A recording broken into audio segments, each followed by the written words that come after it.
Hello? Hello?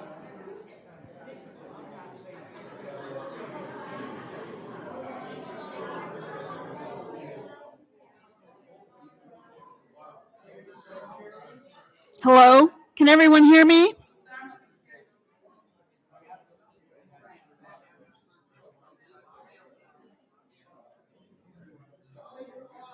Okay.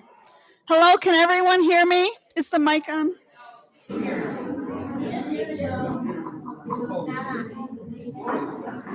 Hello? Yeah. Oh, I'm waiting. Hello, is the mic on now? Can you hear me? Okay.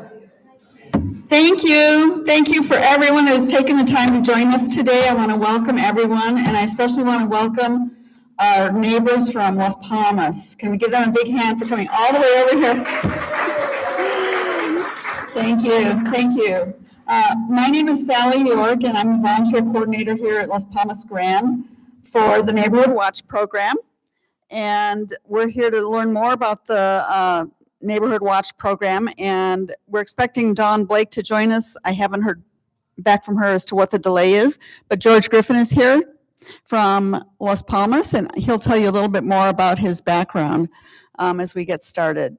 Our goals today are to explain what is the Neighborhood Watch and how it will help us be a stronger community here and at Las Palmas, and what are the Neighborhood Watch program street captain responsibilities.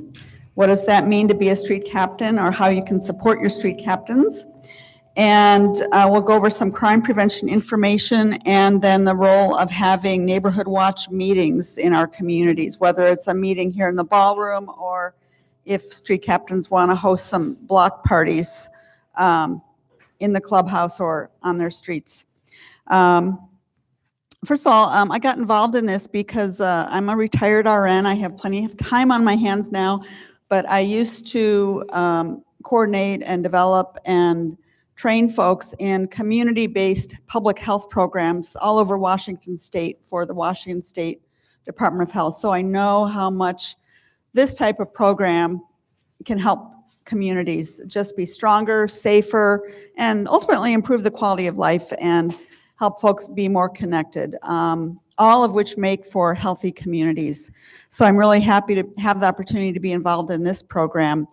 And I want to mention I have a big help. George and I have a very strong support administrative person over at Las Palmas, Ellen Tryon. Ellen is standing down here at the front. And we feel it's meant to be to work together. Ellen is a retired RN just like me, so we talk the same language, if you know what I mean. So she's been a big help. This is the kind of program where the more people that work together to build an infrastructure for it and to help oversee it and to help support the street captains, the more successful the program will be in the long term. And so we worked really hard the last few months to tailor it for our communities at this point in time. And we're still figuring some things out, but we're ready to give you a lot of information today. So I'd like to introduce George Griffin, and George is going to take it from here and give you more information. I'll be having a mic, so if you do have questions as we go along, I'll come down there and so we can capture the questions on film. We're live streaming this, and it'll also be edited in a couple of weeks for posting on the Las Palmas Grand Residents Association website. But that won't take place for another couple of weeks. But anyway, we're trying to capture all the questions and information on audio and video today, so we'll be keeping that in mind as we go along. So I'm going to introduce George and have him tell you a little bit about his background. George is the coordinator over at Las Palmas for Neighborhood Watch, and he's been actively working with the program over there for 8 years. So he's really learned a lot about what works for our specific Thesman communities. And I'm going to turn it over to George now. Thank you. Can everyone hear me okay? Okay. We need to get the mic. I have one. Oh, I'm mic'd. He's wearing a mic, I'm sorry. Well, first of all, thank you for participating in this. This has been a dream for me for 8 years over at Las Palmas. I've been kind of stumbling along doing this myself, just trying to talk to people and educate them as I go along. Let me ask, if you have a cell phone, please put it on silent. If you haven't done so already. Thank you. So I've been asked to give a little bit about my background, my past career and current career. So I'm originally from Connecticut, grew up there, worked there most of my life. I moved from there to Rochester, New York for a couple of years before moving to Las Palmas. I ran a security company in Connecticut, had 350 employees. We did sporting events, concerts, presidential debates, residential security, business security, ran two 20,000 seat amphitheaters. So I did that for 40 plus years. Did personal protection with several artists. So that's some of my security background. Worked in conjunction with the FBI, the state police, local police on a lot of events. I'm currently so I retired kind of from that. I still do contract work occasionally. Been director of the security for the Academy Country Music Awards for 15 years. That's something I still do. Just did that in April, did it in September. It's usually in Vegas. We did it because of COVID. We did it in Nashville. We were the first actually live show during COVID that went live with the Academy Country Music Awards. So that was a big step for them. So I do have friends in the security business, so I'll go and contract with them occasionally when they need additional work. So I moved to, again, Las Palmas 8 years ago. We didn't have a neighborhood watch at the time, so I felt that was something I could help with and educate our residents as much as possible. It's something I could volunteer to help my community, make it a safer community for my residents and for myself. You know, I'm always thinking security-wise. I kind of consider myself a trained observer. I watch everything, see everything. I sit in a restaurant, I watch every door, I know where every exit is. That's just inbred in me now. It's something you can't shut off once you've learned to do that. And it's not a bad thing to do. Let's see. So that being said, when I started the Neighborhood Watch, didn't have a lot of support. From management. So I'm going to use the term management versus Theismann management. So when I'm referring to management, I'm talking about Theismann. So when I first started doing this, didn't get a lot of support from management. We now have support from management. They're on board with this. I tried getting, when I first started this, having street captains. We went door to door trying to we did a test run on one street. People were calling the office saying we were soliciting, and the office kind of shut us down. So that being said, it was just me going to coffee every week, telling the same people over and over the same thing. We did GAIN events, which I don't know if they're going to have it this year or not. GAIN is Getting Arizona Involved in Neighborhoods. It's a city-run program. They encourage neighborhood watches to have block parties. So we did ours, the first one we did was several years ago. We did it as a community, not as a street, where most of our communities, they do it street by street. We were the biggest attended in the city. The city will commit to one city official coming to your event. So it's either fire, police. Our event, when we have our GAIN event, we had the first time about 300 residents came. Which was phenomenal. First time out, we did a potluck, we did music, so made it a party. The vice mayor came, police came, canines came, fire department came, EMS came. They all came to our event. Usually you get one. And every year since then, they all come to our events. It's something that they see that we support their services, so they want to come to our event. They look forward to coming. So if they do a GAIN event, they didn't do it because of COVID, not sure what their plans are again this year. But if they do it again this year, we'll do it again. And I encourage the Grand to do the same thing. If they're gonna do the GAIN event, participate in it. It's a good thing. All right, so that's kind of my background and how I got started in the Neighborhood Watch. I tried quitting last year. I tried quitting, trying to get somebody else to take it over because I did it for 7 years. And as most of you know, if you're here, that means you're a volunteer. And if you know you're a volunteer, it's like you look at the same faces all the time. It's the same people doing the same thing. Every event you go to, it's the same people do it all the time. So I tried giving it up, and nobody wanted to do it. So the part I don't like is the administrative part, and I have an excellent helper now with Ellen. She's been phenomenal in launching this. And Sally called me when she decided to step up and do it here and asked if, you know, what do I do over at Las Palmas? So we spent about, I said, you want the short version or long version? She asked for the long version, so we spent about an hour on the phone. And so now we're doing this in conjunction. I think it's good that we're doing it together, that we're doing all the same things in both communities. I think it only makes us stronger. All right, so I'm gonna, so Dawn Blake was supposed to be here. She has some parts that maybe if she comes, she'll fill in. If not, I'll try to fill in after. But I'm gonna go to my section of what I'm supposed to talk about. So Neighborhood Watch Captain responsibilities. So there's a form there that you were given if you want to look through real quick and find it. It says street captain leaders and duties on it.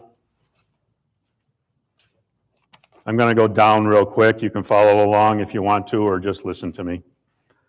Let me get on here. So the duties of a street captain and leader are to establish and maintain resident information as outlined in a resident information record. Okay, you have another form there that's also a record. We'll go over that in a few minutes. It's by identifying and contacting each resident in your assigned area. So I'll talk on that a little bit. So what we're going to be asking you to do is go meet your neighbors. Basically, that's what you're going to do. Going to knock on a door unless you see them in the street or whatever, but knock on a door. There's a form. You're going to ask them. I'm going to give you the short version. You're going to ask them if they want to participate in the program. They don't have to participate in the program. We're not bullying them into it. We'll have a form pretty much for you, a description of how to approach each resident. We're going to do another training with our captains after this meeting. We have another date set up on the 21st with Las Palmas captains, and we'll explain all this into detail. I'm just, again, giving you the short version. So, again, so that's what that residential information record is. 10 scheduled street captain leader greeting meetings. So basically, the 21st will be one of those meetings. And I understand when we have meetings, we try to accommodate whoever we can when we can. If you can't make the meeting, we understand that. We expect you to participate whenever possible. And if you can't participate, then you need to find out what you miss. That's on you to find that out. Next one, participate in 2 Neighborhood Watch program meetings or events each year for your assigned area to include Neighborhood Watch program objectives, home security, target hardening. So home security, target hardening, basically that's putting up dusk to dawn lights. It's putting up security cameras if you want to. So there's a lot of things that we can discuss and educate you on to educate your street that you're responsible for to make it a safer home for our residents. I'm not going to give details on all this because we'll do this later on in future meetings. Vehicle security. People leave their doors unlocked, they leave their keys in them. They go away for the summer and they hang their keys, they leave their car, they hang the keys inside the house. I don't know why you would do that. You know, you break in the house, now they're going to drive away with your car, which it's happened. Operation identification. So operation identification is, I think it's mostly done online, but there are hard copies as well. The easiest, if people are computer literate, to do it online. Basically what you're doing is identifying all your items in your home. You're trying to encourage your residents to do this. Somebody breaks into your home. Well, I had a gold necklace stolen. Gold necklace, there's a million gold necklaces. What does it look like? So take your jewelry, lay it out, take pictures of it. Take serial numbers off your major computer items. You know, they're not, I think it's happened one time here. Somebody came in with a van and stole a refrigerator. They left the van They took the van seat out of the van, left it here, and took the refrigerator. So most of the time, the break-ins in our residence, they're looking for either guns, jewelry, cash, and drugs. They're not looking to steal your furniture. So it's the small items that you want to identify. Take record, do it all online. That way, if stuff gets stolen, they can trace it. They bring it to a pawn shop. It has to be held for a certain period of time before they can pawn it, before they can resell it. And our Mesa Police crime prevention officers, they have someone who just, that's their job, to monitor all this stuff. So the more you document your items, the better chance of you are getting them back and them finding who stole them. So that's what we're going to ask you to do, is try to educate the people on your street to participate in the operation identification. Maintain and report required paperwork for street meetings. So there's going to be paperwork for that. We'll go over that as well. Report security events to Mesa Police and Community Coordinator as needed. So I can't stress enough about communication. It's a priority, okay? What I mean by communication is, if you see something, report something to the police, okay? So there's emergency and there's a non-emergency number. So emergency is suspicious activity. So what the police suspicious activity is something that if you see something and you turn away and you look back and say, that doesn't look right, that's suspicious activity. Call the non-emergency number and report it. We are the eyes and ears of the police. They can't see everything. They don't know everything. We have to let them know this. If you see somebody breaking in a door, breaking in a window, you dial 911. Your first responsibility is to dial 911, okay? Your second responsibility, and this is important, is to call Ellen or myself. If I don't answer my phone, then call Ellen. If she doesn't answer her phone, then leave a message. And thirdly, if you don't get either of us, call the office, but call us first. It's important. Yes, Ellen. I'm sorry. Okay, that's what we want you to do at Las Palmas. I'm not sure if that's what you're looking to do. They are here as well. The line of communication is important, that we communicate with management, as well as we want them to communicate with us, which in the past they've never been doing. Now they've opened that.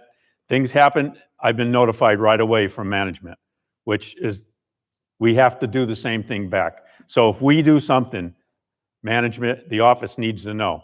So if you, as a neighborhood watch, report something, you report it to Ellen or I, we'll report it to the office. If you can't get a hold of us, then report it to the office yourself, but leave us a message so that we know that what happened and you reported it. Sally?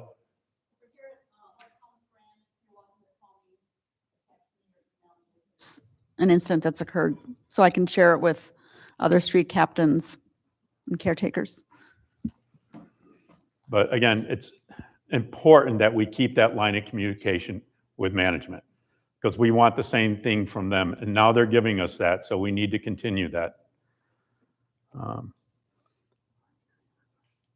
Participate in community phone tree for responding to security events. We have a phone tree for Las Palmas. At our next meeting, we'll distribute that to you. So basically how that's going to work is we have it into, I think, 3 different sections. Ellen will call this person, I'll call this person, and you call the next person, or you leave a message, and that's how it works. So if all of a sudden there's a break-in, you want all the street captains to know that there was a break-in. So you may, I'm going to call the first person on the list, he's going to call the next person on the list, and if you don't get that person, you leave them a message and keep calling till you get somebody on the phone, so that we all are informed of what's going on. So that's how that's going to work. Actively monitor assigned area. So our areas are all broke down into streets. You're assigned certain house numbers that you're responsible for. So all we're doing, asking is, again, you meet that neighbor, you talk to that neighbor, you get them to participate. And while you're walking, just walk, make sure everything looks all right with that house. Again, every house should have a caretaker who should be doing the same. We've also, well, it's probably later in my notes, but seeing I'm here, I'm going to jump ahead. There's also a caretaker form that we've created from the Neighborhood Watch. All the caretakers should be kind of doing the same thing. A lot of residents leave and they have no clue. They hire somebody to watch their home and they don't know what the caretaker should be doing or shouldn't be doing. So we've created a list. And that's going to, in Las Palmas, that's going to be rolled out from Rita, from our manager. She's going to give that to them and to the residents. So the resident can say to their caretaker, I want this, I want this, I don't want this, I want this. So at least they know what they should be looking for. And the caretakers as well should be looking when they do their weekly checks to make sure there's no windows broken. Those are common sense things. But as a captain, as you're walking your street, if you see, well, my neighbor gets a newspaper every day, all of a sudden there's two newspapers. Well, maybe I should knock on the door, just say, are you okay? I see you got 2 papers out here. So as a senior community, people are not always healthy. So see anything, you don't see a neighbor, you see him every day, you don't see him for a couple days, don't be afraid, hey, I haven't seen you, you okay? That's being a good neighbor. Be a nosy neighbor. Criminals hate nosy neighbors. I want people around me to watch everything I do, because I'm not doing anything I shouldn't be. And if I am, then I'm going to get caught. But I want them to know what I'm doing. Hey, what went out over there? Be a nosy neighbor. Criminals hate them. Encourage people to watch your house, to look out. You see somebody, doing something, that's what Neighborhood Watch is about. And, it's every resident that participates in that wants to participate with our program. Okay. So I'm going to go to, let's see, give me a second here. Okay. Say resident forms, street captain information, and resident record handouts. So if you want to go to that form, I'll just go over it real quickly. I won't get into detail about it. But this is a form that's been created in conjunction with the Grand and Las Palmas. So this is the form you're going to have the residents fill out. They can fill as little or as much as they want if they're willing to participate. What I don't get discouraged when you go to, and Ellen's going to work with you on this at Las Palmas, and I'm sure Sally will do the same with hers. You're going to get doors slammed in your face. You're going to get people who don't want to participate. I don't know why they wouldn't. It makes it safer, but we're all individuals and we all respond differently. Again, when I tried doing this before, people were calling the office. So, and again, if we start launching this now, which we plan to, there's going to be homes now because it's summer that there's nobody there. So we'll just need to document nobody there, and then we'll hit them again when they all come back in the fall. But these are some of the things, you can look this over. These are some of the information that would make us helpful to do our jobs as street captains. So you can look that over at your convenience, and we'll go over it more in detail on our secondary meeting. So again, if you go to the next handout, it's the Neighborhood Watch Calling Guide. This one was created for Las Palmas Grand. Las Palmas has done ours a little different. We'll roll ours out. You may want to look at ours and look at yours. But this is something that when we do our captain meeting over at Las Palmas, we'll go over it in more detail. But it basically explains what I have already explained about calling the next person. And then if you look on the other form, the caretaker list, that was the list I've referred to. These are things that, as a caretaker, these are things that we feel that should be done. And that's, again, up to the individual resident to choose or not choose what they want done with their home when they're not here.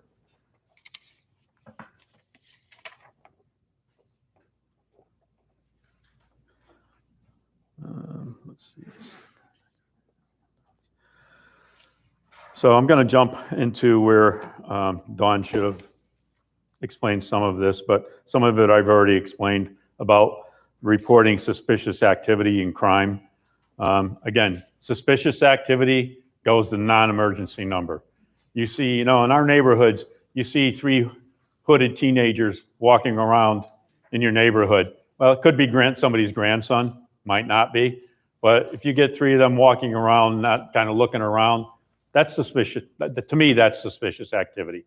And I would call the non-emergency number. They haven't committed a crime yet other than trespassing. But I can't assume they're trespassing because they could be somebody's grandson or granddaughter. But that's suspicious activity. And when you call, they're going to say, you just tell the police, I want to report suspicious activity. I live in a 55 older community. I have 3 teenagers, hooded teenagers walking around. So am I profiling a little bit? Yes, and that's kind of what we do.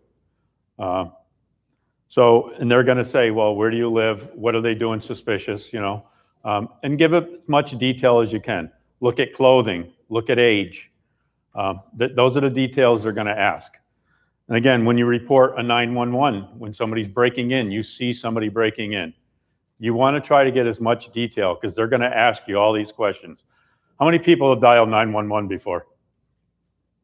So quite a few. So they're going to ask a lot of questions. How old is the person? What kind of clothes do they have on? What are they doing? Where are they? So try to, as you're seeing this crime, try to absorb that information so you have those answers when you call.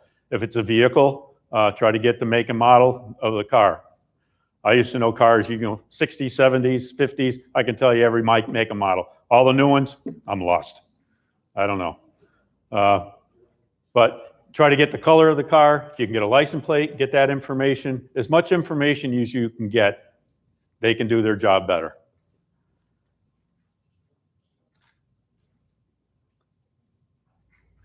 So it says, stay informed on local police incident trends. Nextdoor app and bi-monthly Mesa Police newsletter. So we'll help you with that information. The more you read the trends, Dawn usually updates us on all the trends, what's happening, where the crime is. A lot of that activity is not always relevant to our community. Catalytic converters, that's the big thing now. They're stealing catalytic converters. Because we are in a gated community, they're not driving in. So that happens less in our communities than it will out in other non-gated communities. So yes, we live in a gated community. Yes, we have a greeter at the front.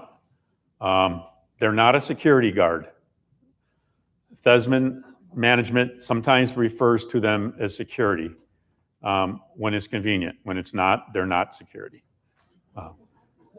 You call them, they're not going to respond to an emergency. They'll tell you to dial 911. That's their job. It's not that they don't want to help you. That's what they're hired to do. They're doing their job. They're watching cars coming in. They're keeping our community safe. Kids coming in, doing vandalism, breaking into homes, they're going to come over the wall. And them coming over the wall, people think, a lot of the seniors, they can't come in here. Them coming over the wall is like you stepping over a brick. It's that simple. They leap over that like it's nothing. I could probably get over it if I had to, wouldn't want to. It's been a long time since I tried doing that, and I don't know, I'd probably get hurt. But they come over it like it's nothing. And again, they're going to do it, so we live in a safe community, but there's crime everywhere. And if they want to get into our community, they're going to come into our community. Hasn't happened in a while. I know here at the Grand, they had break-ins at their mailbox. They broke into several, not just single mailbox, but the whole panel. Is that correct? Broke the whole panels. So they have, I know they've made changes here. Same with Las Palmas. They've put lights on. I believe we have a camera now there too, as well. We were on our resident board meeting, and I asked Todd about it. I said, he was talking about everything he was going to do here. I said, so are you going to do that at Las Palmas as well, or do we wait till we have a break-in? And he said, yes, we'll do that there too. So we have that same thing too. The key is to be proactive and try to get things done rather than react to things after they're done. So a lot of these things that, again, they go through vehicles, they're unlocked, they're going to rummage through your car, they're going to steal stuff out of there. So lock your cars. This is part of your job to let the residents know as a street captain, to educate them on these things. And we'll educate you on those things as a street captain, what to teach them. Let's see. So Dawn was going to tell us how to get involved, everyone, what we're doing now. Where to hold your neighborhood watch meetings. So neighborhood watch meetings. So again, we can do it several different ways. You can do this. You can do it as a street. You have residents. They have street parties. That's a great way. Try to get a couple of your neighbors who are the people who talk to everybody other than yourself, who are the organizers. Hey, why don't you do a street party for us? Try to solicit help amongst your neighbors. Do it once, when everybody, I'd say, now's not the right time to do it, obviously, 117. But in the fall, when everybody's back, the weather's good, all our residents are here, that's when you want to do a block party. And again, at the GAIN event, that's when we need to encourage all our residents to come to the GAIN event. And that's one big event. And we'll kind of talk to them about Neighborhood Watch. That's what it's about. Somebody has suggested maybe getting T-shirts for all our street captains. I think it's a great idea. So when you go knock on a door, it says Neighborhood Watch. They'll know who you are. That would be terrific to do that. We have no funds. So, however, actually our manager at Las Palmas made a good suggestion. If we did the GAIN event, maybe we could do a couple fundraisers. We could do some raffles. We can solicit local businesses to donate some items. We can ask for donations at that event. And if we can raise enough funds, then maybe we can get shirts for everyone. If we're all willing to chip in a couple bucks each, not for the whole thing, but if we're short, maybe, I'd chip in $5-10 for my own shirt. I don't care. Something to think about. And if you have ideas, we're open to any ideas to try to raise money. I think having a shirt is a good thing, because when you knock on somebody's door, it says Neighborhood Watch. They recognize you. What we've also done in the newsletter, I know for Las Palmas, we have a photo of everyone. It's going to be put in the community paper with your photo, with the streets that you're representing, so that your neighbors can see who their Neighborhood Watch, our street captain, is for that area. So that will give you an introduction. So if you do knock on their door, maybe if they read the paper, they'll see it.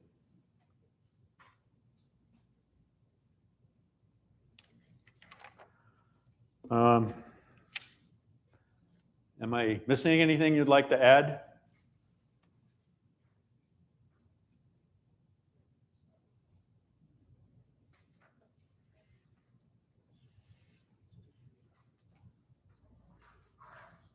I will open it up into questions in just a minute. I want to make sure I've covered everything. Sally, is there anything I've left out that you want to add? So Dawn Blake, Dawn Blake's she's a Mesa Police Crime Prevention Officer and Neighborhood Watch representative. Apologize for her not being here. Don't know why she's not. She's a big asset to our group. She's worked a lot with Sally and Ellen on making this happen and launching this. Over the years that I've been doing it kind of by myself over there, I've always been able to call her. She's always responded. She's come over to our coffee. She'll talk to the residents anytime.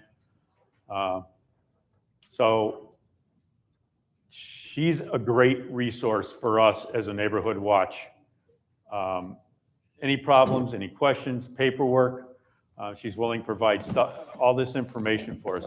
She actually was going to bring some paperwork today, so I can't share that with you. I apologize. But I know she'll get it to Sally, and at our next meeting on the 21st over at Las Palmas, we'll get that information for you. So I'll open this up to questions in 1 second. Hi, thanks, George. Appreciate you being able to fill in at the last minute for the whole program. I'm Ellen from Las Palmas, and one of the things I wanted to let you know, both Sally and I, because we've been working closely together, have do have plans for follow-up sessions. This was just a general overview of Neighborhood Watch, and we appreciate you all coming. It may seem like we didn't know if it would be an hour, 2 hours, 3 hours, and it looks like we'll get out of here pretty timely. But the reality of it is, this is just the beginning. And we are going to each be doing separate follow-up with our groups so that we have really specific detail. We have community-specific questions answered. So keep it for the Las Palmas group, it's going to be on Monday, the 21st, between 9 and 11 in the card rooms. And I will be sending out a blast email to remind you all, okay? But November, oh geez, where have I been? It will be June 21, 9 to 11 at the Las Palmas card rooms. But again, thank you for participating. And I can't tell you enough. I told George today, I don't know how we will ever thank Sally for all the work she has put into this and for calling us and saying, can we work together? It has made it so much better for both communities. And you guys should be really proud of Sally. And I would like you to give her a hand. Thank you, Ellen. Is this a good time to open it up to questions, George? Anyone? Hold on. Wait, I'm bring going the to mic bring the over. mic to you. Please state your name and where you're And from. where you're from. Las Here, Palmas. I'll hold the mic for you. Okay. My name is Dan. I'm over at Las Palmas. And I just wanted to open up kind of a general topic of golf carts because I've heard different things. Are we going to be doing street patrols or any type of things like that? I didn't know if there was just a general topic of golf carts, if there was anything that needed to be addressed. Okay. Thank so you. The answer to that question, we are not doing street patrols. I don't feel it's safe for our residents to go out. We're not cowboys. All we are is eyes and ears. I don't want our street captains confronting anyone. It's not safe. It's not the smart thing. There's police that do that. All we are is eyes and ears and report. So you mentioned golf carts. So, again, I'll touch base a little bit here for the benefit of everyone. Golf carts, bicycles, speeders, stop signs, that's all a constant problem in our communities. People don't stop at the stop signs. They speed down the streets. And bicycles, I know bicycles go around. They don't stop at stop signs either. I just don't see that happening. Should it happen? Absolutely. They've had an incident here and someone didn't survive it. Okay, so my thought is always, if you see speeders, ask them to slow down. Tell them you're part of the neighborhood watch, please slow down. We need to set the example as the captains, to set that example for everyone else. They're gonna be looking at you now and saying, well, I saw the captain do that.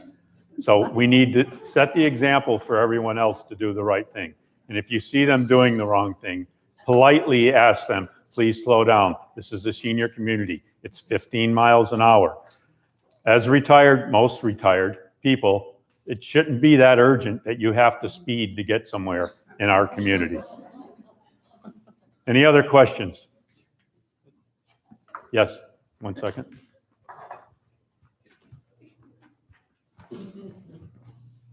I'm Mike from Las Palmas Grand. These documents, are they going to be available on a website for downloading or in bulk someplace? Sally's saying yes. Yes, these documents will be posted on the LPG Residents Association website. Possibly LP may have a website we can put them on in the future too.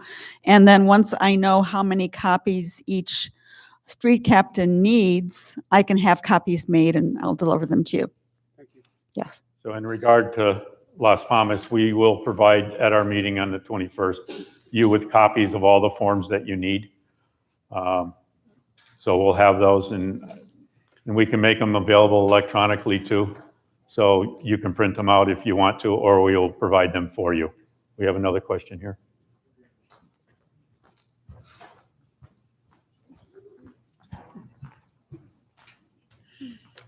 Hi, I'm Karen Price. I'm with Las Palmas. And my question is, as a street captain, and we're going to have these forms that we're going to ask our neighbors to fill out, where do those forms reside once they're filled out? They'll stay with the street captain. Okay. We will get a copy as well, and you should keep a master as well, Ellen. Yep. And then they will be This is updated at, confidential information. It will be kept, this will be explained at our meeting, but Okay. it's not, you do not share it with anyone. This is confidential information, and we'll explain that to the residents when we're asking them to fill it out. Because that's going to be part of confidentiality, and the residents are going to be concerned about that. Absolutely. And again, they can choose what they want to fill out and what they don't want to fill out. Does that answer your question? well, kind of, but why is it that we would need to keep a copy of it as a street captain? Because May- the information, okay, let me go to it, the form real quick so I can see.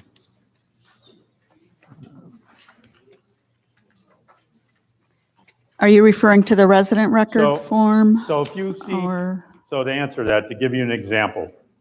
So you're walking by the house and you see a strange car in the driveway. Okay, so knowing this, you're looking, so you may go back and say, well, that vehicle doesn't belong in that driveway. Why is that car there? Now you have a record of that car there, doesn't belong there. So you may want to make contact with that resident, say, hey, there's a strange car in your driveway. Should that be there? That's one example, a simple example. So number of dogs and cats. Okay, so and what you have. So all of a sudden, your neighbors. So here's an example too. Sometimes residents will call the office and say, hey, I haven't heard from my mother in several days. I can't get a hold of her. The office will not go and knock on the door and do a welfare check. If they call the police are going to come over. They're going to break the door in. They're going to cause damage to the house, or they may knock on the door. If nobody answers, they may break the door in to go in. So we can be a tool for the office. The office say, who's the street captain? Can you go over and check on this resident? You go over, you knock on the door.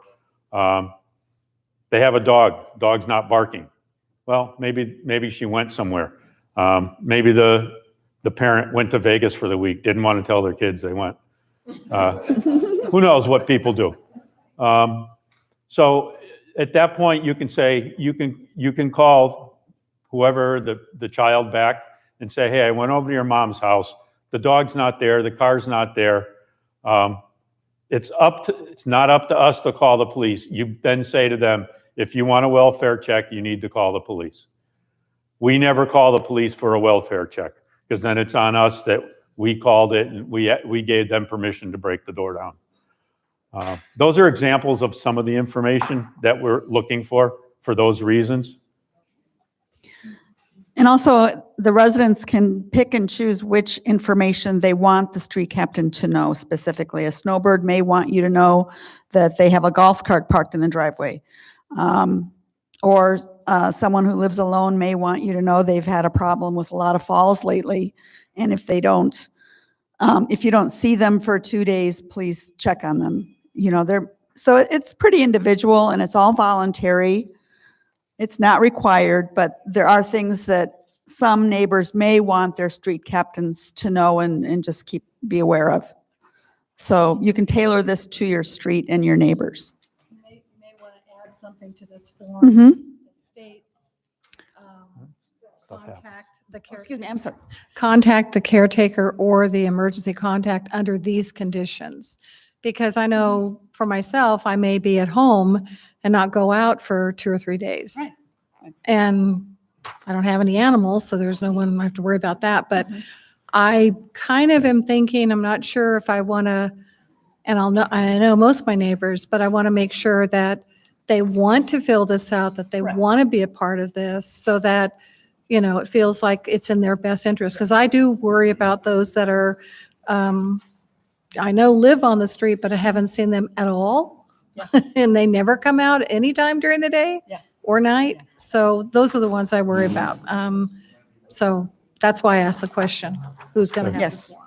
And you started with your remarks with the residents can state who to contact in an emergency, Particular time, under what because- circumstances. Because I don't want people to feel like they're in our community and they're part of the community, but now they're being checked on. Because you still want to have your independence. So, but that's my concern. It's voluntary, so there are those that, and I've had several people approach me since I started working on this in the past few months saying, I live alone, I'm really glad we're going to have this program because I will feel better knowing my neighbors are aware that I'd like them to look out for me, So, you just have to tailor this to your neighbors' needs and what they're interested in, and it is completely voluntary. No one is required to participate, but this is just a voluntary program that we're offering to make our communities a little bit safer for us. At the bottom of that form, I notice it says additional information that is important for us to know. And I think we could all, fill in there if people wanted more privacy, to put it in there, or, any specific instructions they have for the captain to know how that person wants to be respected.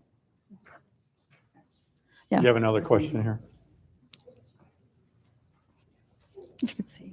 Hi, my name is Donna Mueller, and I live here at LPG. What happens during the night? I mean, that's when most crimes happen, and suspicious things are going on, and we're all sleeping. Okay, so the answer to that question is, we're not out patrolling. That's not our job. So if you hear something suspicious, then you report it. Again, that's getting all the neighbors involved in the program, not just the street captain. Part of your job is to educate other neighbors so that they're aware. If they hear sounds, if they hear noise, they report it. We're not police. We don't go out police. We don't go out patrolling. That's not our job. So yes, crime can happen during the night. We try to do as many preventative measures as possible. And some of those things are putting up lights, lighting the community, dusk to dawn lights. There's a whole list of things that, again, in future training, will educate you on what to do. But no, we're not out patrolling at night. Go ahead. Dusk to dawn lights. So On your basically, house. in your carport, you put a dusk to dawn light, even in the back of your house, dusk to dawn lights. People say, well, I have motion detector lights. I don't like motion detectors as much as I like dusk to dawn. So if you're out all day long, you come home, your light is on, your house is lit, and it's, when you're not here, it goes off when the sun comes up, and when the sun goes down, it comes on, and it stays lit. I walk down some of our community, it's like some streets are just black. It's a perfect place for crime. If it's all lit, I'm gonna go where it's dark. I'm not gonna go where it's all lit up, where I can be seen. A dusk to dawn light or a motion detector, it's not coming on until I get within view of it. It's not helping you when you come home and it's dark. The criminal's already there by the time the light comes on. And when animals going back and forth, your neighbors, they're just not even paying attention to it anymore. Because it goes on and off so often. And does management approve? You have to get it approved? I'm sorry. She said, did management have to approve it?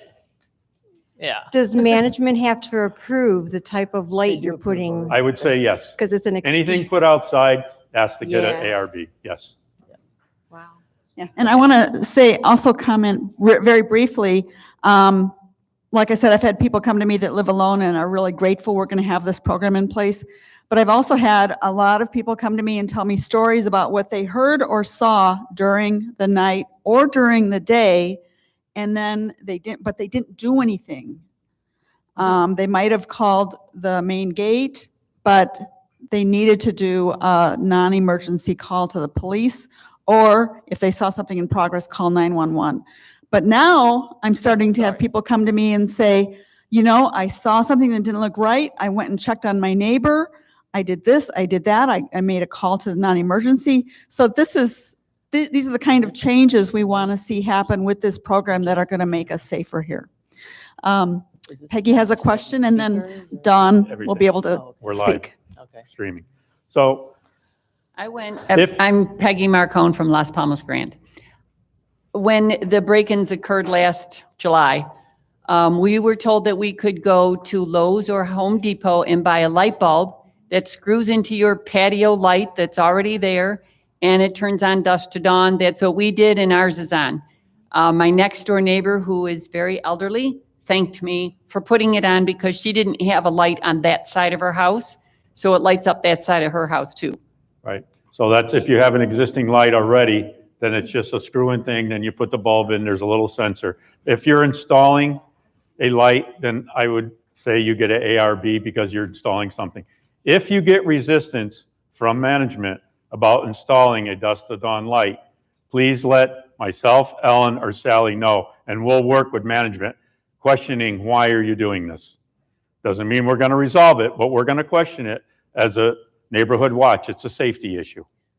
And I just want to make a real brief comment. One of the really big advantages for George and Ellen and I to work together is that we are now in, regular communication. If something happens, an incident happens at Las Palmas, they're letting us know, and vice versa. If a crime incident like the mailroom break-ins occurs here, I'm letting them know immediately, so that we can be alert for things that are happening in this type of community, which can be a target for some folks. I'm going to do 2 more questions right now, and then let Can I Dawn. apologize first? I'd like to apologize for She has a being mic. late. I was on a crisis call, so that's why I'm late. But as soon as I got back, I came over. I apologize to you. I knew about this, and I'm here now, and I will talk in a little bit. I'm Dawn Blake. I'm the crime prevention officer with the Mesa Police And Department. she's been wonderful. Sorry. Thank you. Sorry. I'm sorry. My head's all over right now because I was sitting there and I'm trying not to hurry this lady along, but I'm looking at my watch, not even my watch, my phone, going, oh my God, oh my God. But yeah, the people who needed to arrive finally arrived, so I got to be here. I'm sorry. I apologize. So It's okay. I'm You know, here. We'll take one more question. It and all then we'll works let- out, and then we'll let Dawn speak here. I'm Dan from LPG. What do you want me to On initial contact, Just kind of. I to didn't these touch people really that a were lot gonna on be that. A lot of the other stuff helping I did. protect their property, Stuff, it doesn't matter. how do we go about, how do the people know that we're really representatives of the program? No kind of identification, anybody, our neighbors change continually. Right. Okay, so That's something that we can work on and make it work. We'll find something that makes it work here, whether we make print our own business cards, or make our own name badges. We need to figure that out. I think that's important. Thank you.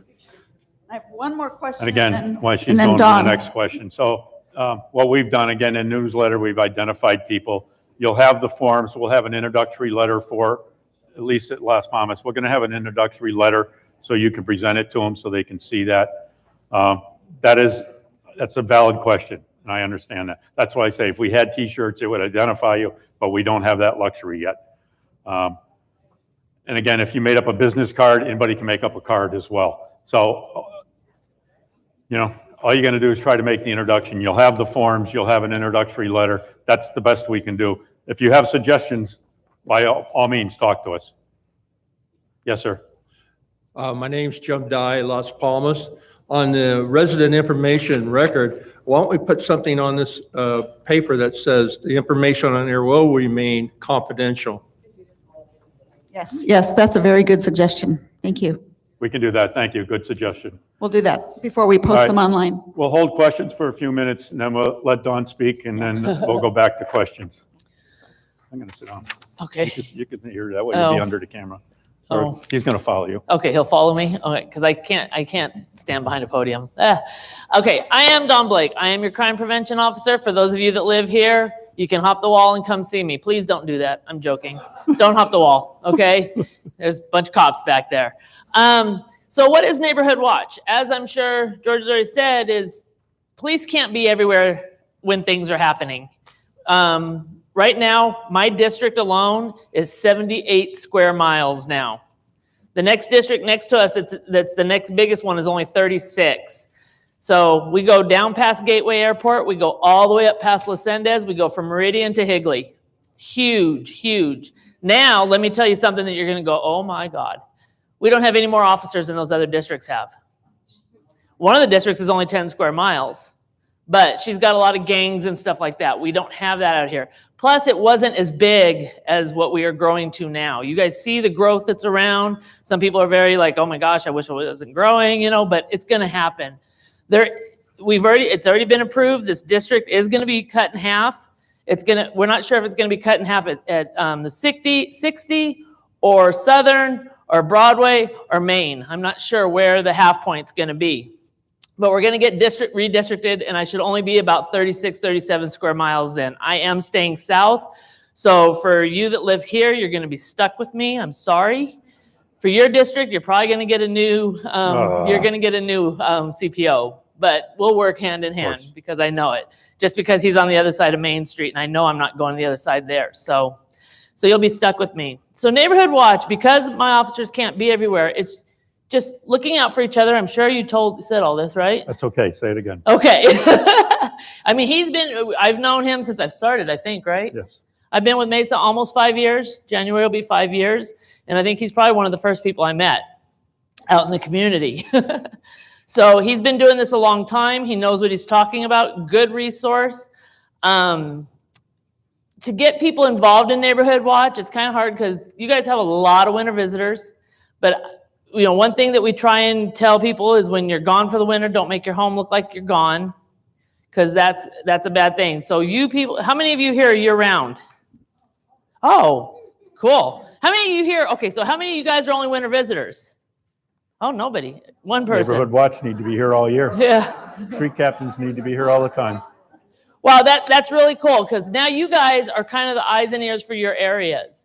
I know that we were having problems. We're still having some problems up in your area because of the lot that we can't get the owners to cut it down. Yep. So we're trying to get them to do that. Actually, I think we're going to go in there and do that. But when there's an issue, I need to know about it. So what we need you to do is, you're not patrolling, like he said. That I cannot harp on that enough. You are not patrolling. You are not equipped. I mean, even if you do carry, you still don't have all the skills and everything that my officers have. So if you see somebody looking in windows, is that a crime in progress? You know, it's late at night. Yes, it sure is. Yes. That is a 911 call. You come home and your neighbor's car window is broken out and they're gone for the winter and they left their car here. Is that a 911 call? Yes. Not unless the bad guy's asleep in the back seat. That's a crime that has already happened, okay? So that is a non-emergency number. Do you guys know the non-emergency number? You said it. What is it? 480. All of Mesa Police is 480-644. So you do 2211. That is our non-emergency number. If I wasn't rushing out of my office real quick because of this meeting, I had to go in and pick up a few of the captain manuals that I was able to get printed off. I was going to do more this morning, but again, I got called out. I also have magnets that I bring to all the meetings so you guys can have them so people can put them on the refrigerator. When you start your block watch meeting, I have to be at the first one because I have to talk about a bunch of stuff, and I talk a lot, you guys. I'm sorry. But I have to be at one of your first two meetings because it's other people in the community, and I have to tell them what it's about and what we're looking at. And I bring a bunch of pamphlets to hand out to people so they have safety pamphlets. Okay. So what we are asking of you guys here is to become block watch captains. You've touched on that. Yes. You actually probably explained it. Yes. This is the expert in block watch captain. Okay. He comes, well, I'm here, he's here. Actually, we're probably even because he's been here longer than I have. Because did you work with Karen? Yes. Yeah, okay. So he's here and I'm like right here, okay? So he knows what he's talking about. So if you have any questions and if you don't want to hop the wall or call me, or for those of you that are up at Las Palmas Grand, as of right now, I'm still your crime prevention officer. You can call me as well. I did bring some business cards. I will leave them here as well. So we don't want people patrolling. If you see something, say something. If you see somebody looking in windows at the front gate, your courtesy patrol up there, or your security should not. Are they armed? They're not armed, are they? No, they're Yeah, not they really are not. security. They're going to call the police. We need you to call the police because you guys and your neighbors are the ones that are seeing it. And you can give a description. Now, we're not telling you to go up and say, hey, what's your name? Don't do that. Don't do that. That's common sense. Because nowadays, everybody has guns. Everybody in the state of Arizona can carry a gun, freewheeling, don't have to register, can carry it concealed. Does that scare you? Scares me too, but that's how it is. That's why my officers know what they're doing. And even I don't go out there. If you call me, I'll be like, call the dispatchers to get an officer dispatched. So I'm not sure what he covered. I'm sure he covered probably everything I would say. So I can answer some questions for you if you want to know anything about PD or anything like that. Nobody? Come on, man. I came over here in a hurry.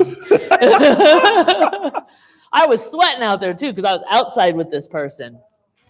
So, yes, ma'am. I heard, Peggy Marcone at Las Palmas Grand, I heard about an app that we can get on our phones or whatever called Spot Crime.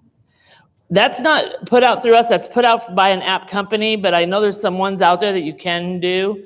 Good or not? Yeah, some of it, yeah. I mean, it gives you awareness. It doesn't have everything, though. Right now, what I used to do is I would bring calls for service for your area. Right now, we got a new system. And you know, when you get something new, you got to work through all the bugs, and this new system is just really pulling. But like, I can pull all the calls for service for a week or a month or a year to Las Palmas Grand or to here. I just give them the parameters and I can pull them. I don't do it a lot right now because they're so backed up. We're so backed up in reports right now. It's really hard. So, but yeah, there's a lot of apps out there that you can get out. I mean, I look on some of them. How many of you guys have the Ring doorbells? Ring doorbells? Nobody? Those are really good. We like those because, you know, if you get on Neighbors by Ring, are you on that? Neighbors by Ring? Did you guys get all my 9 p.m. routines in? No? You guys didn't see them here? You got them? I did it for 2 weeks. A 9 p.m. routine. It's talking about locking your car doors, taking everything out of your car, and take your keys.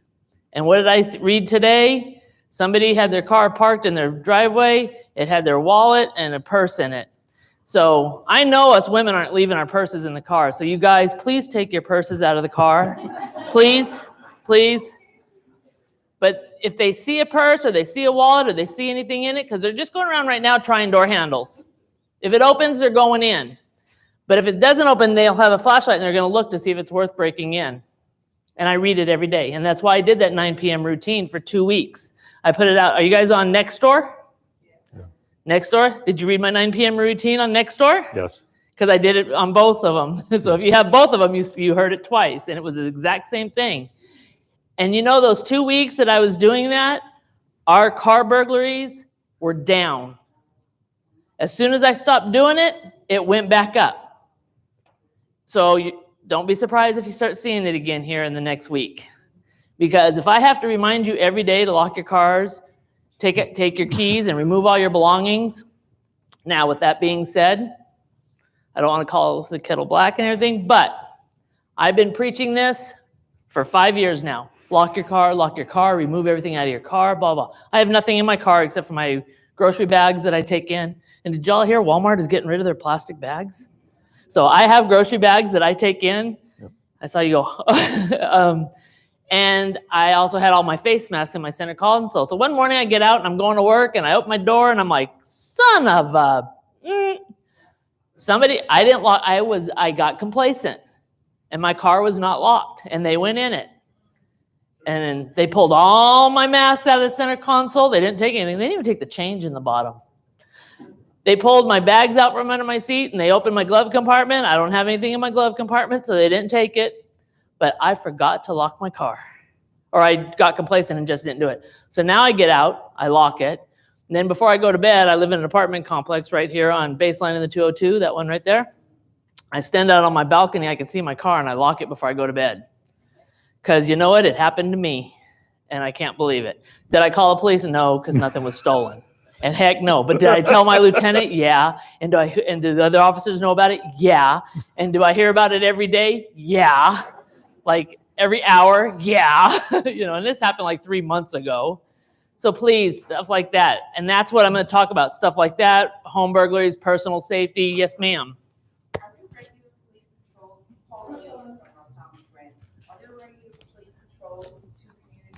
Are there regular police patrols in 2 communities? No, not regularly, not every night. Now, will they come in and drive around at times when they have time? Yes, they will come in. As a matter of fact, that's part of what Chief Cost is wanting our officers to do. If they are not busy, we have codes now it's called crime prevention codes, and they have codes now that when they go in somewhere and they're just driving around and patrolling, they call in that code. So I can also pull those codes to see if they're doing it. Do I tell the officers to do it? Yes. Do they always listen to me? Oh, heck no, they're officers. But they are doing it. I do know they are doing it more at night than they are during the day. I know Officer Stimson does it. I know Officer Sanchez does it. I know Officer Perez does it. Those are the ones that I've seen on the apartment ones. So, but do they come in every place? No, because sometimes their calls are so bad from the time every shift comes in to the time they got home where it's any officer to break, and that's in the entire city. Something may be going on out here, and they're asking for officers to go on the west side, or they're all on the west side, and we need an officer out here. I mean, that's how busy they are sometimes. It's a police department, so we are running 3 academies a year right now because we have 20, 25 years ago, 30 years ago, they hired a bunch of people, and then they did a hiring freeze for about 5 or 6 years. And so what's happening? Everybody's retiring. We don't have officers, so we're trying to replace the officers that are retiring. Plus, we got, 2 years ago, I think, Mesa got approved, or the voters voted, I think, like 36 or 38 new officer positions. So then we have to fill those as well, which is really going to help. So, because when the new district happens, we want the same amount of officers in every district at least. So that's really going to help. You have questions over here? While she's heading over, what's happening with the substation over by Las Palmas? It's fenced off. You saw that, right? Yes. They're still going through all the plats and everything that they have to do for it. It's still going forward? Oh, yeah. Okay. Oh, yeah, that station's going up because my district has to be cut in half. Okay. They just annexed, because we have a lot of county islands in Superstition District that's still part of the county. Well, like down by Gateway Airport and everything, all the county islands there, Mesa is now getting them. Because they're incorporating on it, and they're all coming to Mesa, and they're giving up their county island status. Because if you're in a county island and you need a police officer, it takes maybe 3 days to get somebody to go to your house. It's really hard. Yeah, but also Mesa Police will help the county islands, which, that can be a mess in itself as well. But, police is police, and they all work together, along with the fire. Even though you always hear about the fire and the police, they kind of have this little riff with each other on who's better and who's in better shape and everything, but we all get along when they're on scene, let me tell you. Yes, ma'am, or yes? Well, I had a couple of things. First of all, I'm Audrey from Las Palmas, and I have been active in Minnesota a few years ago and starting up, and we saw a lot of good things happen with Neighborhood Watch. But the one thing that I really wanted to say is thank you. Our police have been under such discrimination, and thank you for what you do and for being here, and take it back to your officers. I sure will. Thank you, thank you, thank you. Yeah. Let me tell you a little bit about the Mesa Police Department. We're very fortunate because our officers are expertly trained. Yes, there have been some police officer shootings, and yes, there are going to be people that say, oh, they didn't do what they do. Our chief, we now have Chief Cost. He's been with the Mesa Police Department 20 or 30 years already, so he knows the department. He's seen the changes. He's very into when something happens, you're going to see what happens. He's not going to try and cover anything up. He's not going to try and hide it from you. All of our officers have body cameras now. Oh, I keep forgetting I have this microphone. I'm sorry, you guys. Talking to them guys back there. All of our officers wear body camera. When they get out of their vehicle, it comes on. So they wear their body cameras. So anything that happens, now if something's going down and it's, and excuse my language, it's a shit show, and the officers are starting to use the language to people because they are not, complying with language, are they going to say, come on, please sit down now? No, they're going to say, sit your effing ass down, down. And I'm sorry, they need to get into that.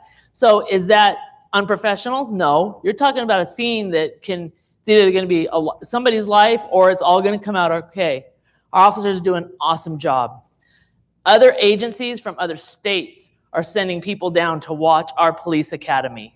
Like I say, we're running 3 a year. I just went up. We have to teach a crime prevention portion of it. It's 4 hours long, those poor recruits.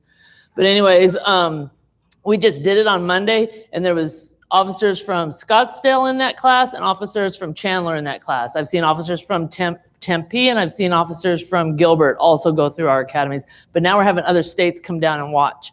Our officers are really good. We didn't get all the rioting and everything that happened like in downtown Phoenix or in Scottsdale when they tore up Scottsdale's Fashion Square. By the way, hundreds of people got arrested out of that because people don't understand how well those cameras are in Scottsdale Fashion Square. Come on, come on. So, but we didn't have that issue. When they were gonna protest in downtown Mesa, our chief was there and he sat there and talked to everybody, and it was very peaceful. And that's how we roll. Do we have those people that come out when an officer is on scene with something with their cameras going and everything? Yes, and they're aware of that. But there are so many, they have to step back so many feet, they can't get involved, but they're there to try and antagonize the officers. But they do a really good job. I'm gonna go up in the helicopter on July 7th, so I'll go around your guys' area and say hi. I'm really excited. The doors are off, so it's gonna be cool. But so we didn't get all that. I'll tell you what, we get so much food over in this station. Pre-COVID, I was on a diet, was losing weight. During COVID, lost weight, did really good, got down 36 pounds. I've been back in the station now for about 4 months or 5 months, and I've gained half my weight back. Because this district brings in so much food. And my office is a cubicle in the break room. I have no self-control. Today there was donuts. Did I eat one? I think I ate 2. I just, come on, people. For the love of God, bring a vegetable tray, But this district loves their officers. There's a group called Residents in Action. They developed, it's a 501c3, and they developed because they bring stuff to our police department. They provide us our coffee.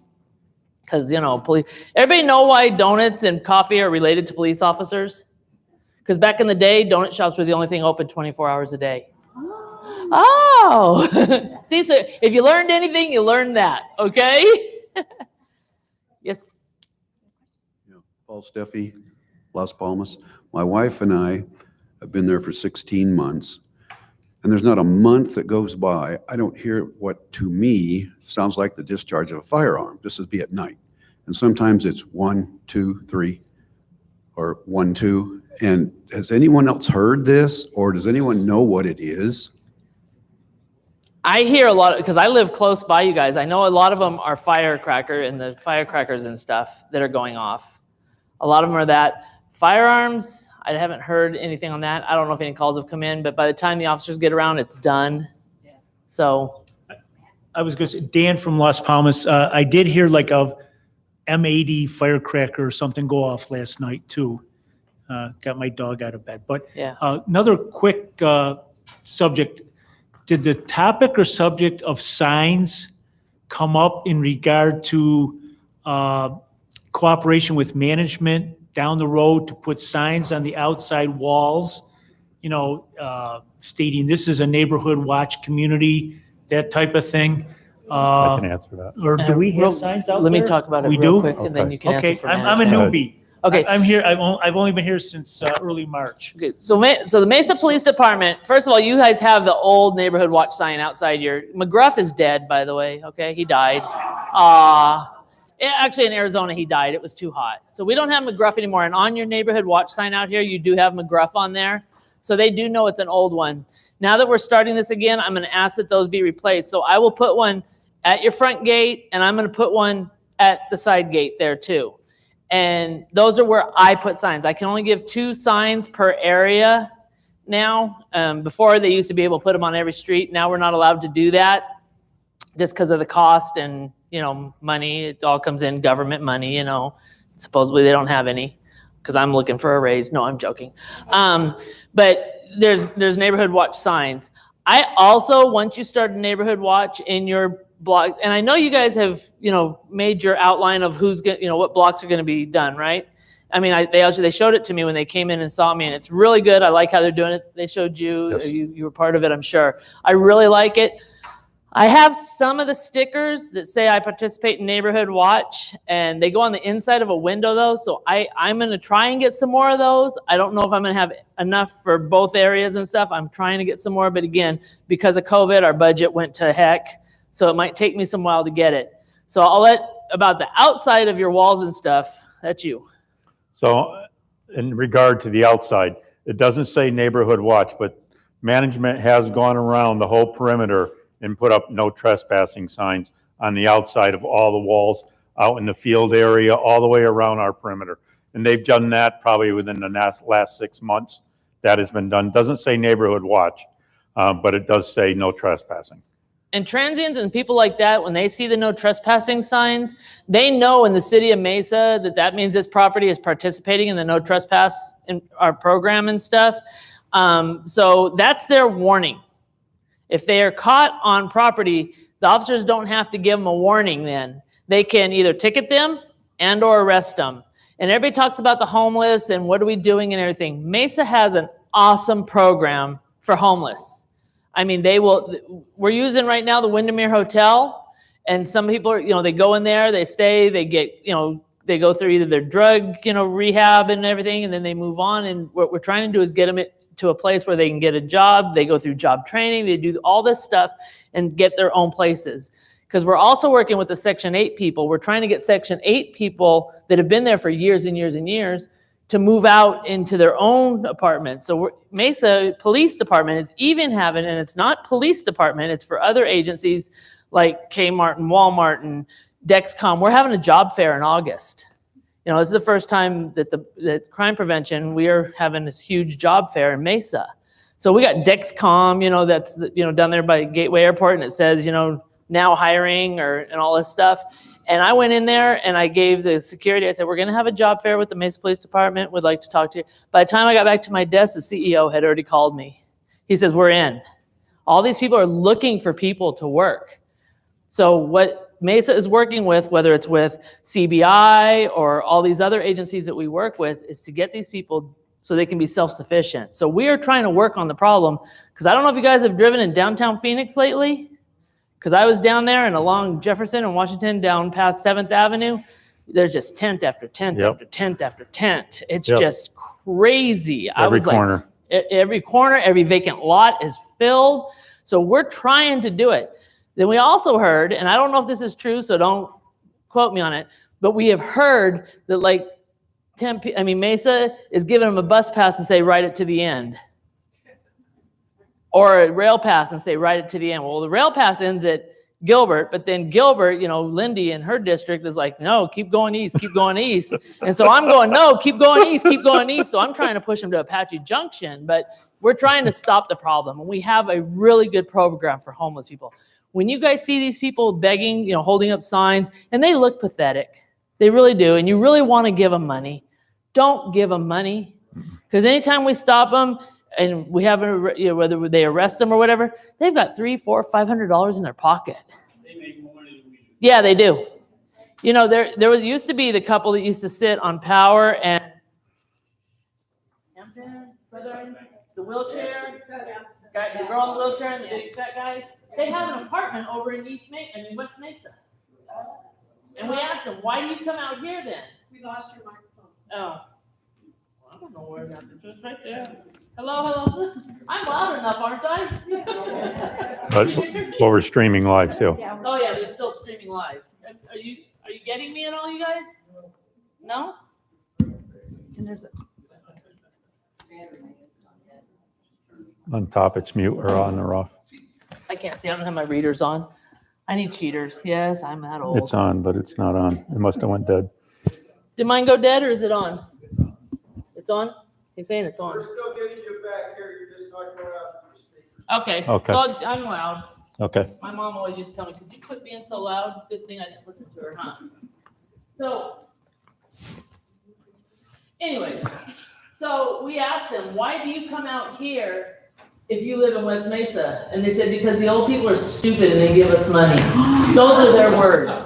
And when they said that, because I was out on the homeless thing, I just sat there and I was like, what? And he said it to me again and I almost punched him. But the officer said, why don't you go sit in my car? And I was like, okay.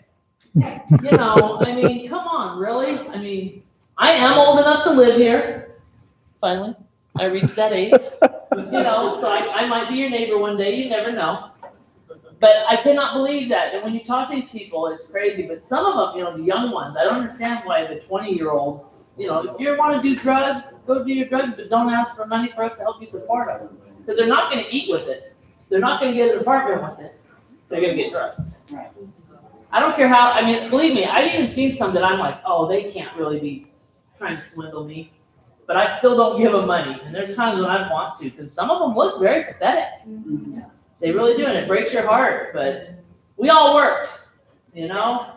We all grew up, you know, it wasn't always cookies and cream and everything. You know, we had some hard times too. But, yeah.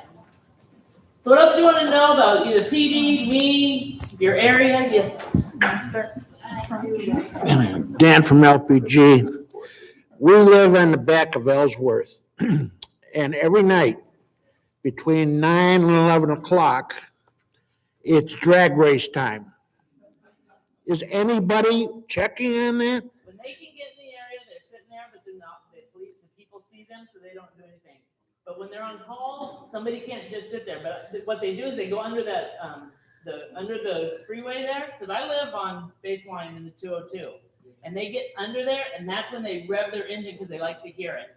And that's really what they're doing there. They're really not racing, because I sit on my patio and I can see the bridge. And I watch them go under there, and they like it because of the noise.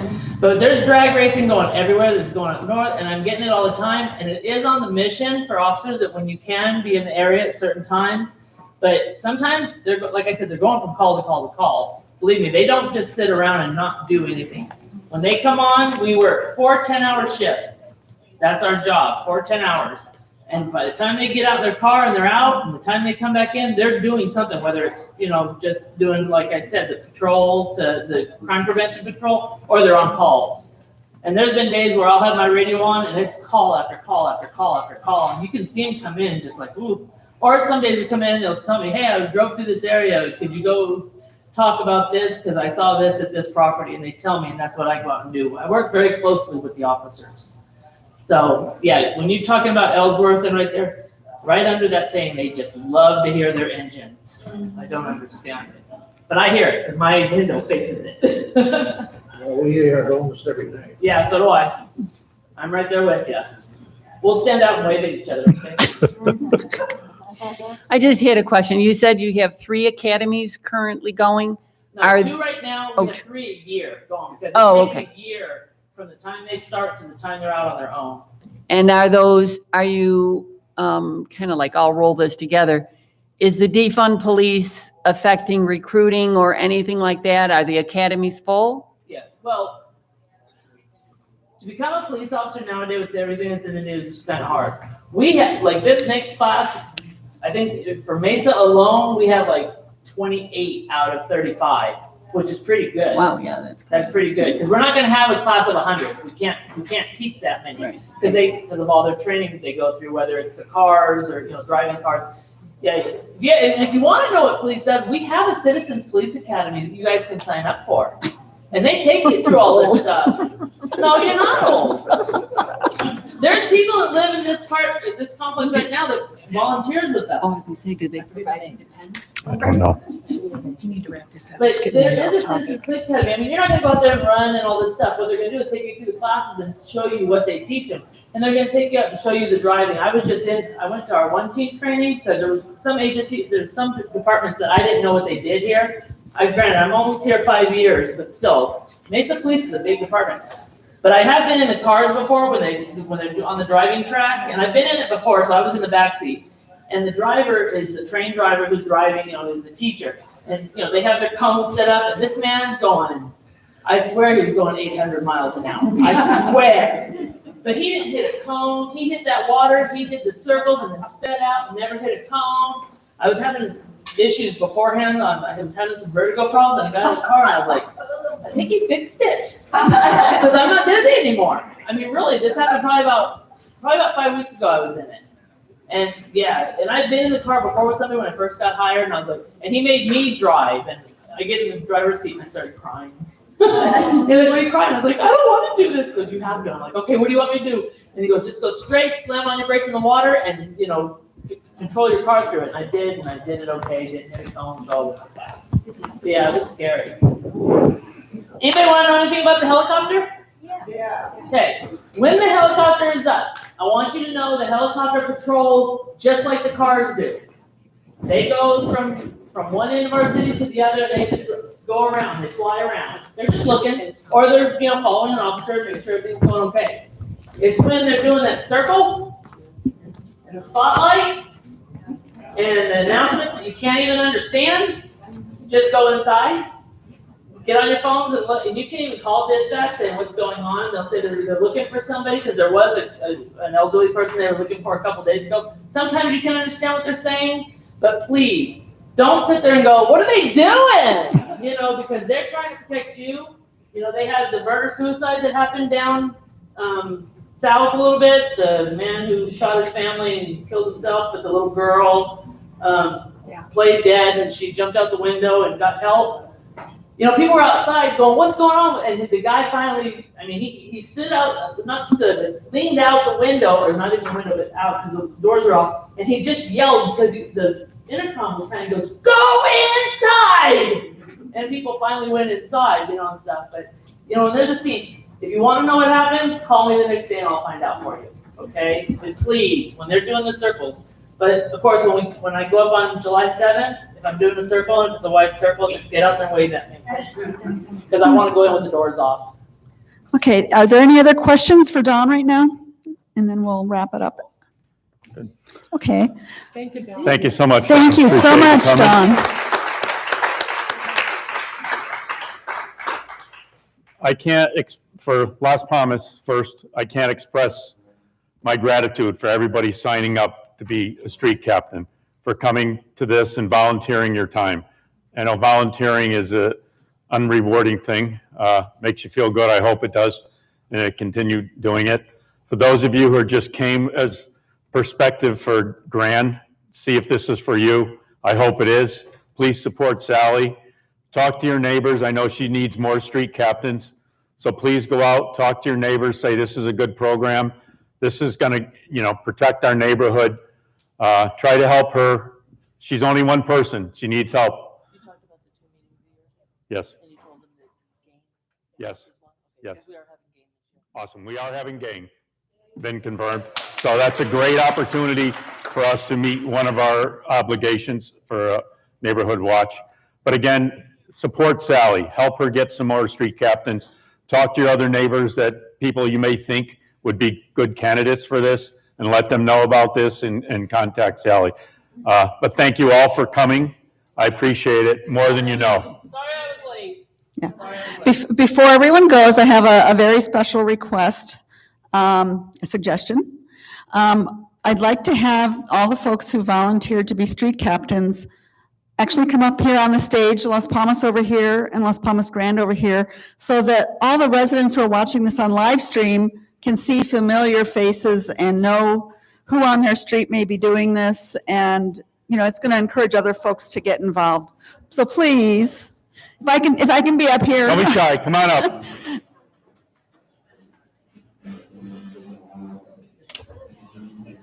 And then you're free to go after that. I want to see you guys. Yeah. There's stairs over here for those who want. Promise. Come on up on stage. Yep, come up. Come on up. We can do it. You can do it. Yeah, didn't you want them on stage? Yep. Yes. To get the best camera view, so. So Las Palmas over Las here, Palmas here, Grand down there. and Las Las Palmas Palmas here, Grand Grand over down. here.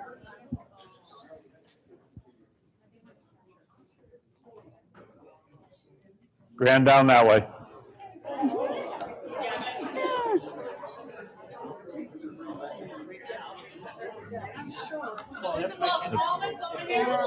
Las Palmas over there. Grand. Palmas Grand over here. Yeah.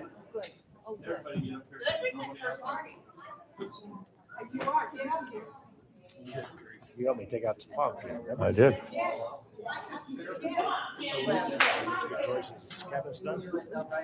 No. Not yet.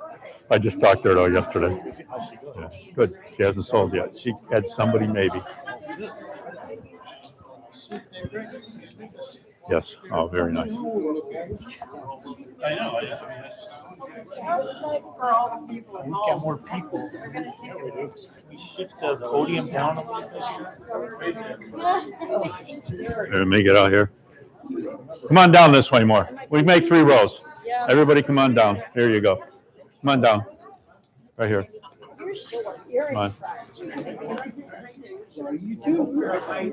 Come on down. Chuck, come on down here. I'm jumping back. Come on.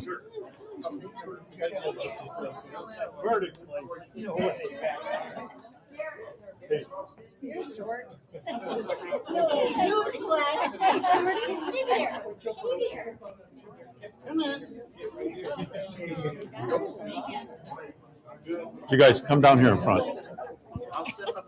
Then we're not so wide. Come on, Terry, don't be shy. There we go. Okay, they wanted to know real quick, I got a question real quick, what does a co-captain do? Okay, captains and co-captains, it's not like you're walking door to door every day and checking on somebody. What you have to do is you have to make sure you have your 2 meetings a year.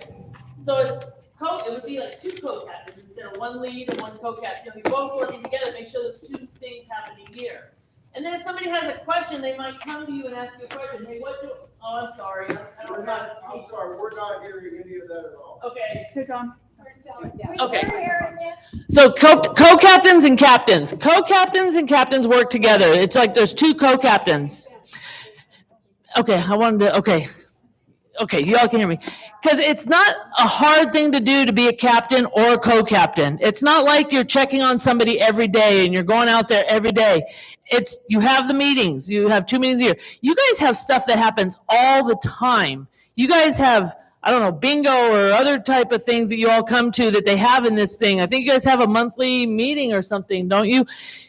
As captains or co-captains, bring your attendance sheet and just put it there and let them sign in. Boom, there's a meeting, okay? Because you're seeing each other. So if there's something that's happening, you can ask each other. If you have an issue, you can go to somebody and say, hey, look, this happened to me. What do you think? And it's just you talking. It's not that you have to be very strict and everything. I don't count. And I'm going to tell you a little thing. And if you say I said this, I'm going to deny it. And I don't care what the camera sees. With my senior communities, you're supposed to have half of your people who want to be part of the block watch. You have to have half 50% attend 2 meetings, and it doesn't have to be the same 50%. It just had to be 50%. I've fudged those numbers a little bit.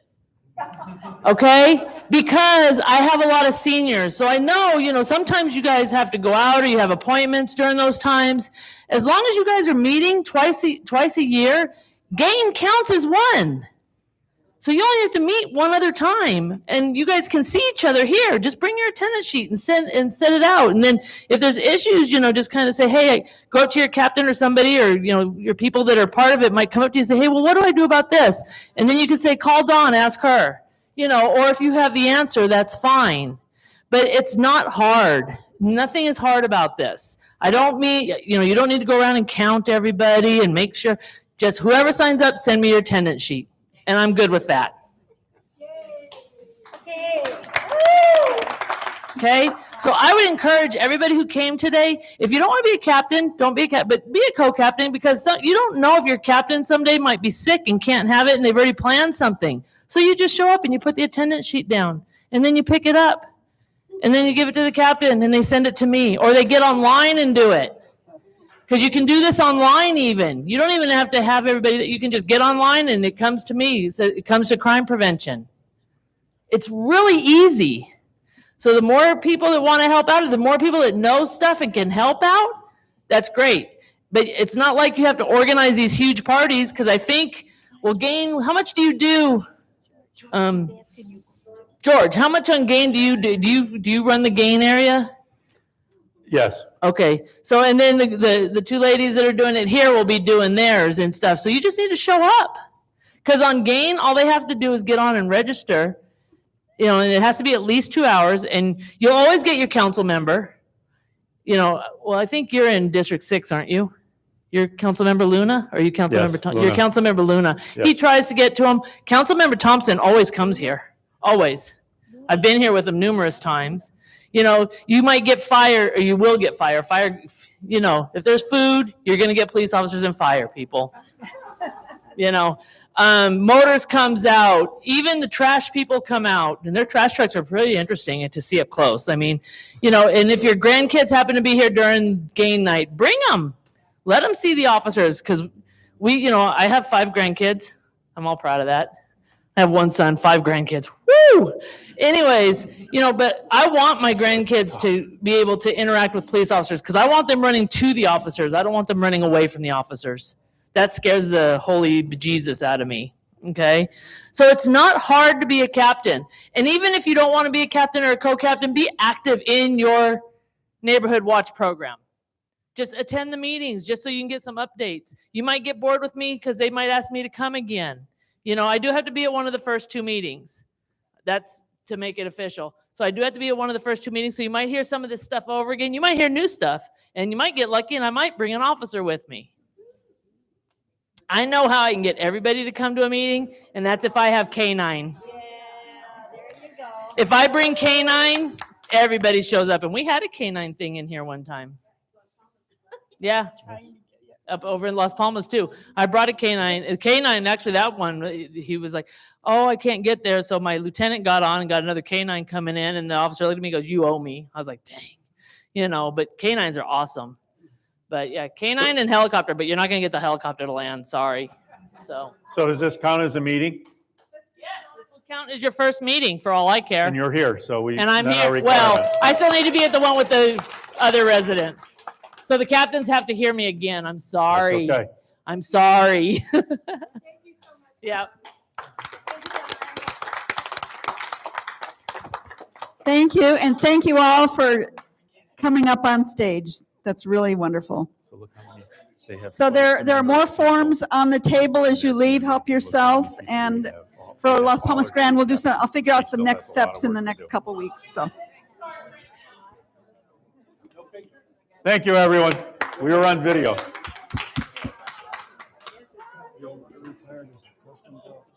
Nice.